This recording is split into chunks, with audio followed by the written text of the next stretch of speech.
시무룩하고 고민이 생겼니 초등학교 영어 수업 시간에 배웠었던 현재 진행형 같아.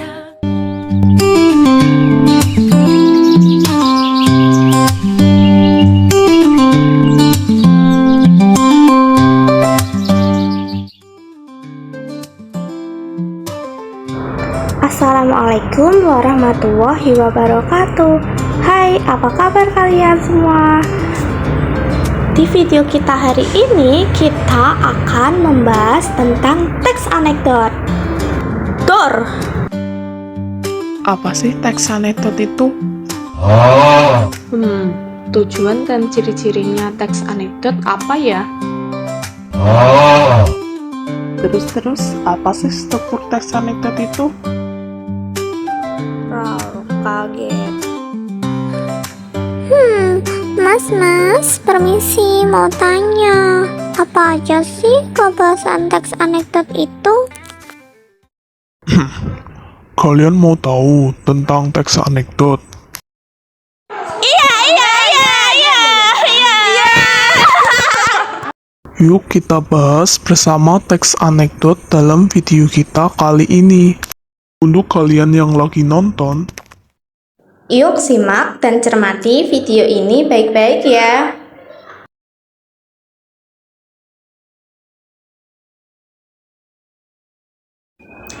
Teks anekdot adalah cerita singkat yang menarik karena lucu dan mengesankan. Biasanya mengenai orang-orang penting atau terkenal serta berdasarkan kejadian yang sebenarnya. Tujuan teks anekdot: menghibur pembaca terhadap peristiwa yang sering terjadi. Kedua, menyampaikan kritik terhadap peristiwa yang sering terjadi. pertama, berisi cerita lucu atau konyol. Kedua, berdasarkan kejadian nyata. Ketiga, mengandung kritik atau sindiran. Orientasi adalah bagian anekdot yang berisi pengenalan kondisi atau karakter tokoh, penggambaran hal-hal terkait dengan apa, kapan, di mana, siapa, mengapa, bagaimana, dan gambaran tentang masalah yang dihadapi tokoh. Komplikasi berisi masalah yang dihadapi tokoh. Pada bagian ini, penulis menyampaikan puncak cerita yang mengandung tawa sekaligus kritikan terhadap topik yang diangkat. Nah, pada bagian ini disebut juga dengan krisis dan reaksi.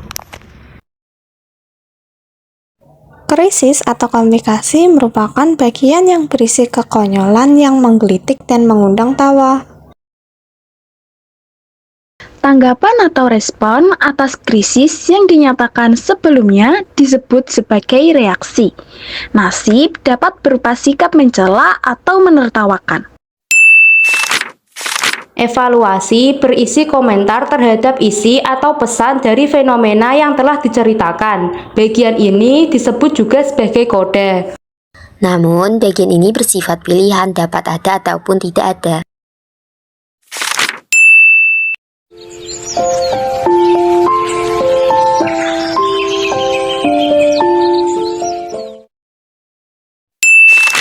Pertanyaan retoris adalah pertanyaan yang dapat dijawab oleh penanyanya itu sendiri. Remaja sindiran adalah gaya bahasa yang digunakan untuk membantu menyampaikan kritik.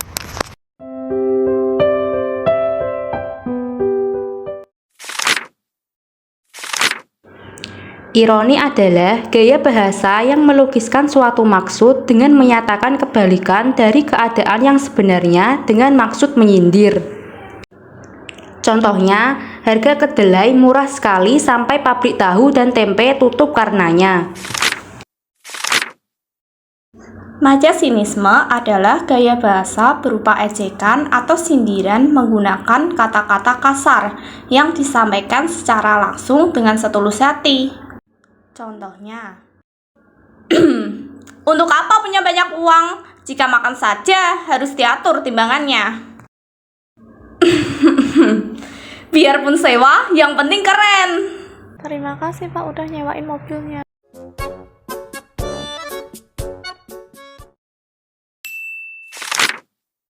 Majas sarkasme merupakan gaya sindiran yang paling keras antara 3 majas sindiran yang ada. Majas ini secara terang-terangan menyinggung, menyindir, atau menyerang seseorang, sesuatu secara langsung, bahkan menggunakan kata-kata kasar. Contohnya, sudah tahu tidak punya uang, masih saja ingin pergi liburan, jangan mimpi.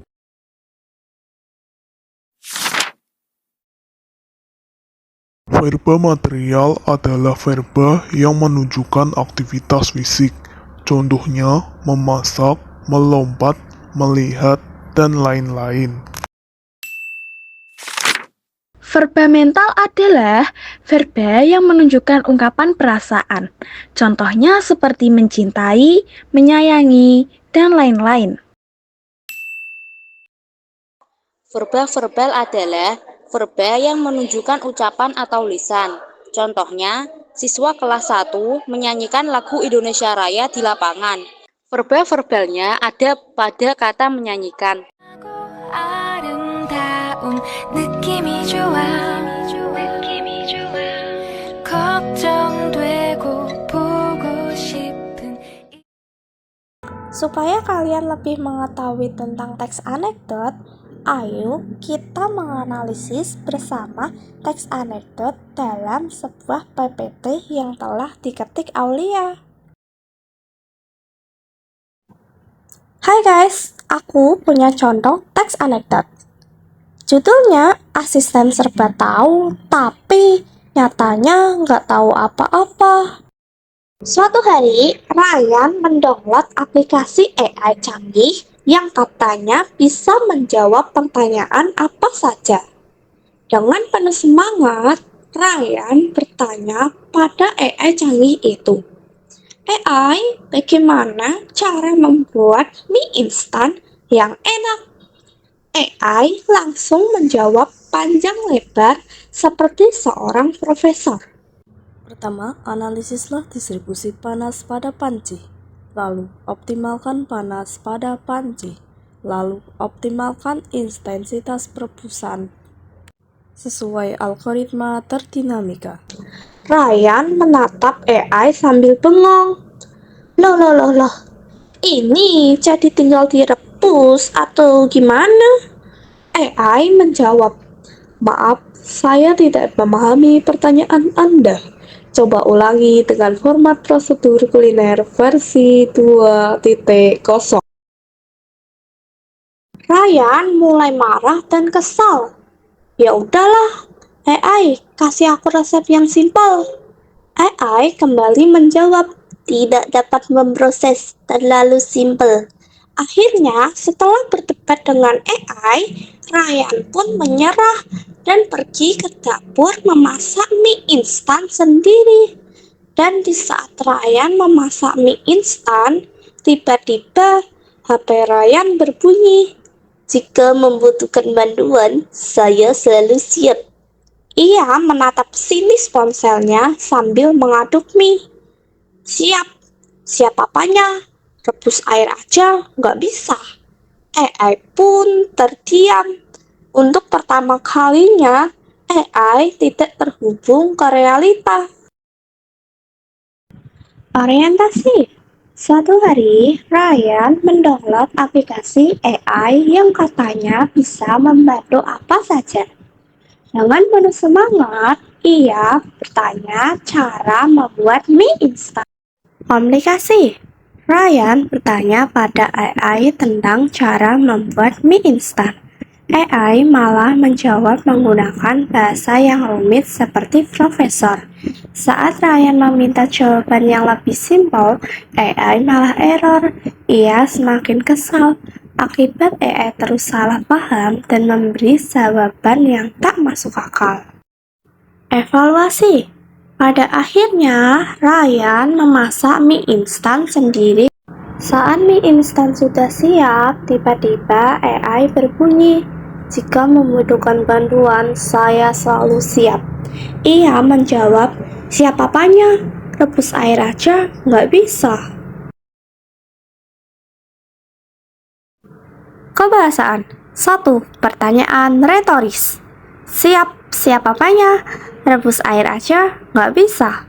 Itu merupakan pertanyaan retoris karena jawabannya sudah pasti diketahui oleh penanyanya itu sendiri. Kedua, majas sindiran. Siap apanya? Rebus air aja nggak bisa. Merupakan majas sarkasme. Karena Ryan menyindir AI secara terang-terangan. Iya sih, AI bisa memberikan informasi kepada manusia. Tapi AI tidak bisa merebus air kan? Ketiga, kata kerja. Kata kerja yang kami temukan dalam teks anekdot tersebut ada kata kerja material, membuat, menatap, berdebat, memasak, mengaduk. Verba verbal, bertanya, menjawab. Verba mental, kesal, marah,